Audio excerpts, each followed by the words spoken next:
Atlanta gentrified, boy. Hey.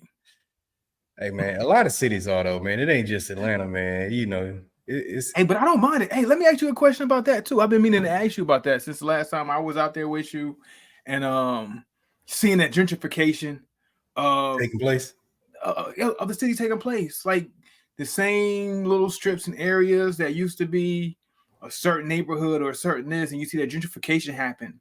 I'm seeing the same things happen in San Antonio, where San Antonio's finally catching up to the rest of the cities in Texas, like Houston and Dallas, Austin, all that stuff.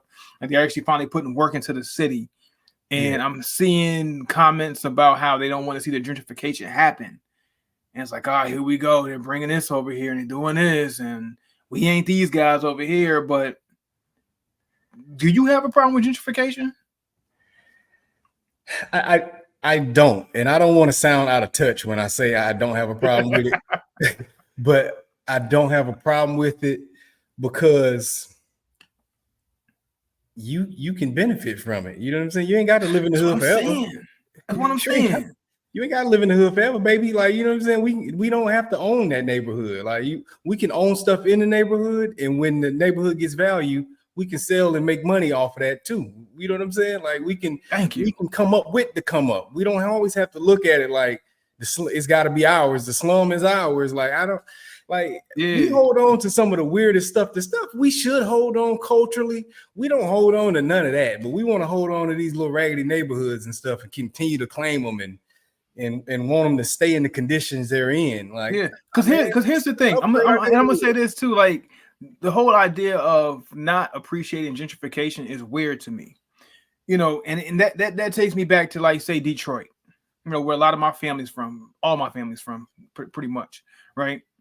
And Detroit was once it was a monster, beautiful spot of people thriving. You know what I'm saying? Even Black people thriving as well. Right. You know what I'm saying? So the rundown neighborhoods that we've gotten years later as the city diminished, they weren't always that.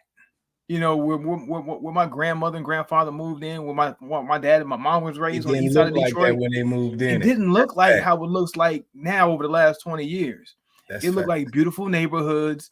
It looked like, you know what I'm saying, healthy middle-class families, you know, upper middle-class families even, you know, working hard. Some of them working, like my grandfather working 2 jobs. My other grandfather, a musician, you know, just doing what they got to do to make sure that their family and families are being well taken care of.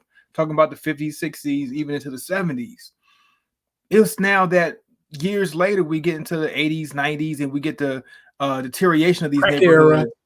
Crack era, you know, crack epidemic, all of that stuff, high crime rates, absent fathers, all those things starting to take place, and then the neighborhoods begin to diminish, and then that's what we want to hold on to.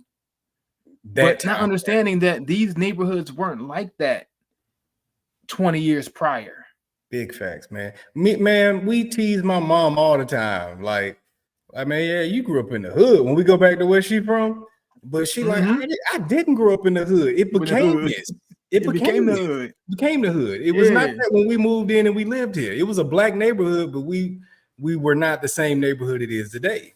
And that's just what it is. Like, like I'll go back to my grandmother's time. Yeah, and we want to hold on to that. Like I go back to my grandmother's house, right, on the east side of Detroit, and God bless her soul. She's 80 plus. I can't remember how old, but she's over 80, and she is thriving.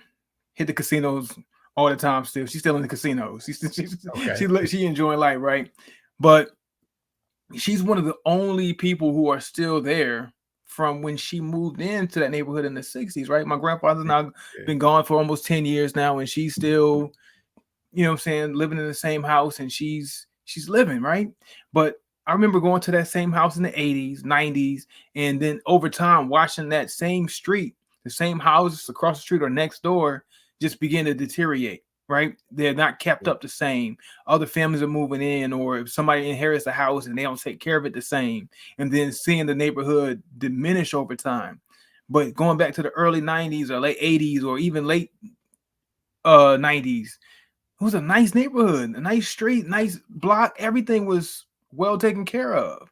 And my grandmother's still there, but then seeing everybody else around as other family members move on and pass on, and then they come in and they don't necessarily take care of the home like they like the grandparents did, and you Yeah, just see that deterioration happen, and then that's what we want to hold on to. I say let the gentrification happen, because and you ain't taking care of it no way. there you go. That's what I was about to say. And black people, that is not white people's problem or their fault. That's our fault. That's our fault. That's our problem. We took care of it. There will be no gentrification needed. It's on us. It wouldn't be needed. Yeah, we would be thriving enough to where those blocks, that property, those buildings would still be thriving. But we, you know what I'm saying, we let them go to waste and then get mad when somebody comes in and makes good use of it. Yeah, and now the value's raised and we can't afford to stay there no more. And now we mad. And now you mad. Well, put yourself in a position where you don't have to continue to stay in neighborhoods at that value. You know what I mean? Because more than likely, these people, like you just said, their scenario ain't your grandma's scenario, where they grew up in this, they bought in the 60s and lived there for the past 60 years. Their situation is, I'm alive in the 90s and 2000s, and I can only afford to be in this neighborhood that's now become the hood. You know what I mean? Like, it's different. So it's one thing if I was here when it was good and I'm here throughout the changes, and it's another thing if I'm never improving or growing as a person, and I'm always just in poverty, and I need to be where the poverty is. Stop complaining about gentrification, and if you don't want to see gentrification, then, like Ross say, buy back the block, buy your block, put money into it, and do your own gentrification. Simple as that. They ain't got to do it for us. We could do it for ourselves. We can do it. We can do it for ourselves, but we don't have enough pride in it. Pride in the right sense. To make sure that we keep our blocks to a certain standard, to a certain level of living, something that we can be proud of instead of being proud of the hood. You know what I mean? Like the hood wasn't always the hood as like you mentioned. Like, let's be proud of our neighborhoods. Be proud of our neighborhoods. It's okay.